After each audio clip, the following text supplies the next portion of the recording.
स्वागत है आपका आज के एपिसोड में। चलिए शुरुआत करते हैं पिछले अभ्यास प्रश्न के साथ। प्रश्न था, ओस्लो समझौता और अब्राहम समझौता का उल्लेख कभी कभी समाचारों में किनके संदर्भ में किया जाता है? ए लीबिया, बी इजराइल, सी सूडान, डी यमन। इस प्रश्न का सही उत्तर है विकल्प बी इजराइल। चलिए देखते हैं इसके विश्लेषण को। फिलिस्तीनी राज्य का दर्जा।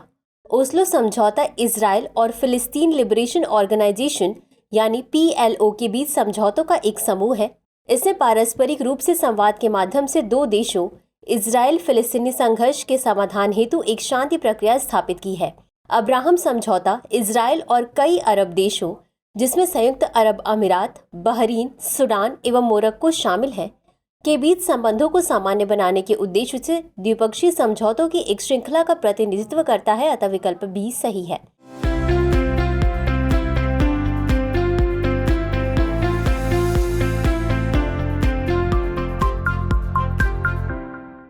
तो चलिए शुरुआत करते हैं आज के एपिसोड की पहले प्रश्न के साथ। निम्नलिखित कथनों पर विचार कीजिए। कथन 1, भारत एक आहार पद्धति की ओर बढ़ रहा है जिसमें पैकेज्ड और प्रसंस्कृत भोजन शामिल है। कथन 2, जंक फूड में कैलोरी, वसा, नमक, चीनी और असंख्य परिरक्षकों की मात्रा अधिक होती है। उपर्युक्त कथनों के संबंध में निम्नलिखित में से कौन सा सही है? ए, कथन 1 और कथन 2 दोनों सही है तथा कथन 2 कथन 1 की सही व्याख्या है। बी, कथन 1 और कथन 2 दोनों सही है तथा कथन 2 कथन 1 की सही व्याख्या नहीं है। सी, कथन 1 सही है लेकिन कथन 2 गलत है। डी, कथन 1 गलत है लेकिन कथन 2 सही है।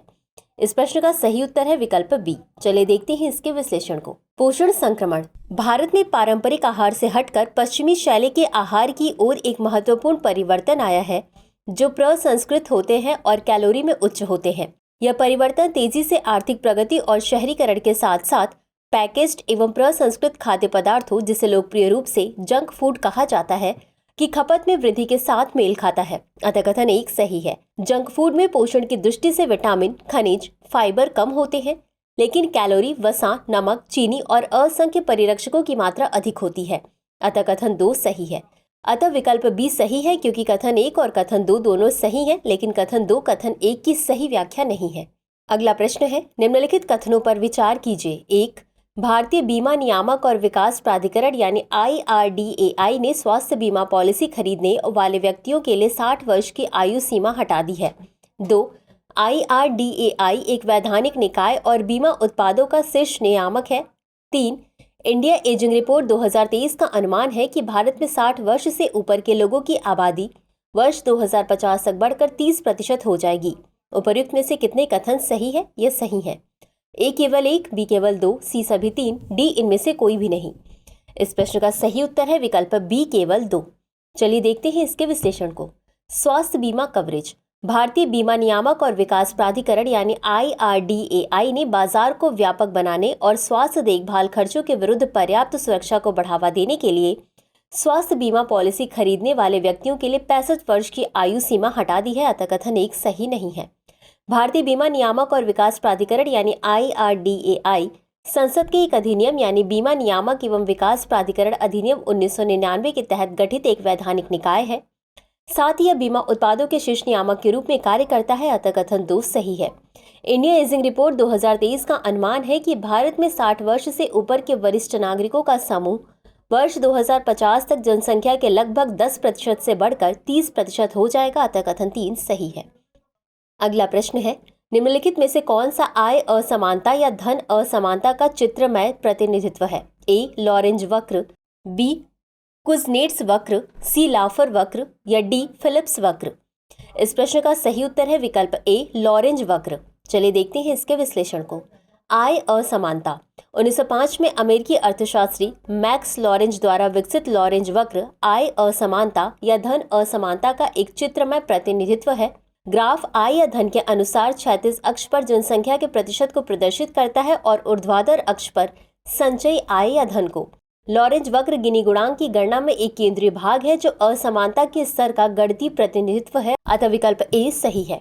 अगला प्रश्न है, निम्नलिखित कथनों पर विचार कीजिए। 1, भारतीय अंतरिक्ष नीति 2023 अंतरिक्ष गतिविधियों के सभी क्षेत्रों में गैर सरकारी संस्थाओं यानी NGE की शुरू से अंत तक भागीदारी को सक्षम बनाती है।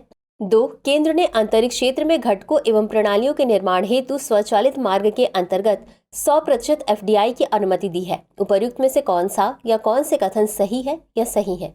A केवल 1, B केवल 2, C 1 और 2 दोनों, D न तो 1 और न ही 2। इस प्रश्न का सही उत्तर है विकल्प C 1 और 2 दोनों। चलिए देखते हैं इसके विश्लेषण को।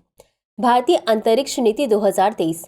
सरकार द्वारा भारतीय अंतरिक्ष नीति 2023 की घोषणा की गई है, जो अंतरिक्ष गतिविधियों के सभी क्षेत्रों में गैर सरकारी संस्थाओं की शुरू से अंत तक भागीदारी को सक्षम बनाती है।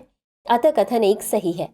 DPIIT स्टार्टअप इंडिया पोर्टल के अनुसार स्पेस स्टार्टअप की संख्या वर्ष 2014 में केवल 1 से बढ़कर वर्ष 2023 में 189 हो गई है।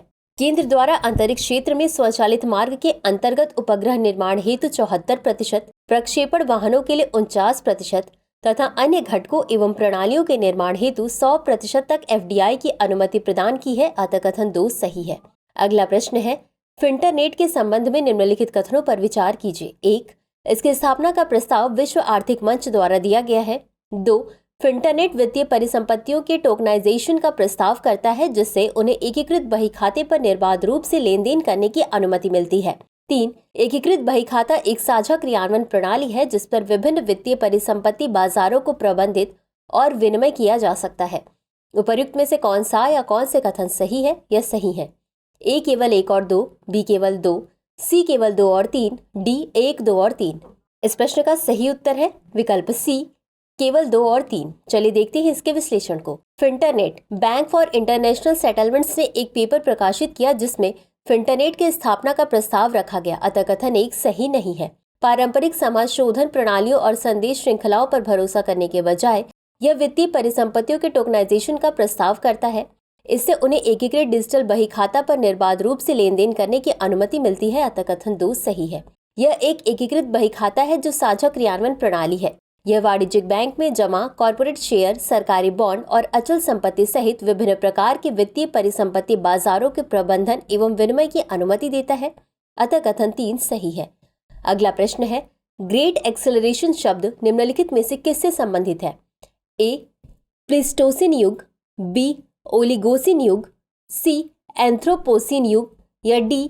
होलोसिन युग। इस प्रश्न का सही उत्तर है विकल्प C एंथ्रोपोसिन युग। चलिए देखते हैं इसके विश्लेषण को। यह शब्द वर्ष 1980 के दशक में अस्तित्व में आया था, जिसे वर्ष 2000 में वायुमंडलीय रसायनज्ञ पॉल जे क्रूडजेन और डायटम शोधकर्ता यूजीन एफ स्टोएमर द्वारा लोकप्रिय बनाया गया था। आधुनिक मानवों ने ग्रह की भौतिक, रासायनिक एवं जैविक प्रणालियों को मौलिक रूप से परिवर्तित किया है, जिस पर हम और अन्य सभी जीव निर्भर हैं। विशेष रूप से विगत 60 वर्षों में ये मानवीय प्रभाव अभूतपूर्व पैमाने पर सामने आए हैं। इस अवधि को कभी कभी ग्रेट एक्सेलरेशन भी कहा जाता है। ये सभी कार्बन डाइऑक्साइड उत्सर्जन, ग्लोबल वार्मिंग, महासागर का अम्लीकरण, आवास विनाश, विलुप्त होने और व्यापक पैमाने पर प्राकृतिक संसाधन का निष्कर्षण आदि यह संकेत देते हैं कि हमने अपने ग्रह को महत्वपूर्ण रूप से संशोधित किया है। अतः विकल्प C सही है। अगला प्रश्न है, मिज़राही और सेफर्डिम समुदाय निम्नलिखित में से किससे संबंधित है? A. यहूदियों, B. अरबों, C. मंगोलों, D. माओरी जनजाति। इस प्रश्न का सही उत्तर है विकल्प A यहूदियों। चलिए देखते हैं इसके विश्लेषण को। यहूदी समुदाय शब्द सफेरदी और मिज़राही दो अलग अलग यहूदी प्रवासियों को संदर्भित करते हैं। मिज़राही हिब्रू में पूर्वी या ओरिएंटल यहूदी मध्य पूर्वी वंश से आते हैं। वर्तमान में अधिकांश मिज़राही यहूदी या तो इजराइल या संयुक्त राज्य अमेरिका में रहते हैं। सेफर्डिक यहूदी स्पेनिश यहूदी हैं, जिन्हें 1492 के बाद कैथोलिक धर्म में परिवर्तन होने या स्पेन से निष्कासन का सामना करने के लिए मजबूर किया गया था। वे स्पेन छोड़कर यूरोप और मध्य पूर्व के विभिन्न हिस्सों में बस गए। सेफर्डिक नाम स्पेन के लिए हिब्रू शब्द सेफरेट से आया है। अतः विकल्प A सही है। अगला प्रश्न है, लघु वित्त बैंकों यानी SFB के संदर्भ में निम्नलिखित कथनों पर विचार कीजिए। 1. वित्तीय समावेशन पर नचिकेत मोर समिति की सिफारिश के आधार पर लघु वित्त बैंक यानी SFB पेश किए गए थे। 2. SFB को अपने ऋण का कम से कम 75% भाग 50 लाख रुपए से कम रखना आवश्यक है। 3. SFB कंपनी अधिनियम 2013 के तहत एक प्राइवेट लिमिटेड कंपनी के रूप में पंजीकृत है। उपर्युक्त में से कौन सा या कौन से कथन सही है या सही है? A केवल 1 और 2, B केवल 1, C केवल 2 और 3, D 1, 2 और 3। इस प्रश्न का सही उत्तर है विकल्प बी, केवल एक। चलिए देखते हैं इसके विश्लेषण को। लघु वित्त बैंक यानी SFB यह वर्ष 2013 में RBI द्वारा गठित वित्तीय समावेशन पर नचिकेत मोर समिति की सिफारिश के आधार पर पेश किए गए थे, अतः कथन एक सही है। SFB को अपने नाम में लघु वित्त का उल्लेख करना आवश्यक है और अपने ऋण के कम से कम 75% भाग को 25 लाख रुपए से कम रखना होगा, अतः कथन 2 सही नहीं है। लघु वित्त बैंक कंपनी अधिनियम 2013 के तहत प्राइवेट लिमिटेड कंपनी के रूप में पंजीकृत है और बैंकिंग विनियमन 1949 की धारा 22 के तहत लाइसेंस प्राप्त है, अतः कथन 3 सही नहीं है।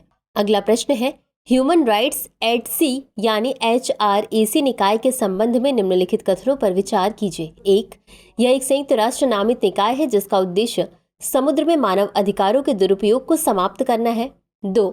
इस संगठन का सिद्धांत यह है कि मानव अधिकार समुद्र में भी उसी तरह लागू होते हैं जैसे जमीन पर लागू होते हैं। 3. अंतर्राष्ट्रीय कानून के एक सामान्य सिद्धांत के रूप में समुद्र में मानवाधिकारों की वकालत 2019 में समुद्र में मानवाधिकारों की जिनेवा घोषणा द्वारा की गई है। उपर्युक्त में से कौन सा या कौन से कथन सही है या सही है? A केवल 1 और 2, B केवल 2, C केवल 2 और 3, D 1, 2 और 3। इस प्रश्न का सही उत्तर है विकल्प C, केवल 2 और 3। चलिए देखते हैं इसके विश्लेषण को।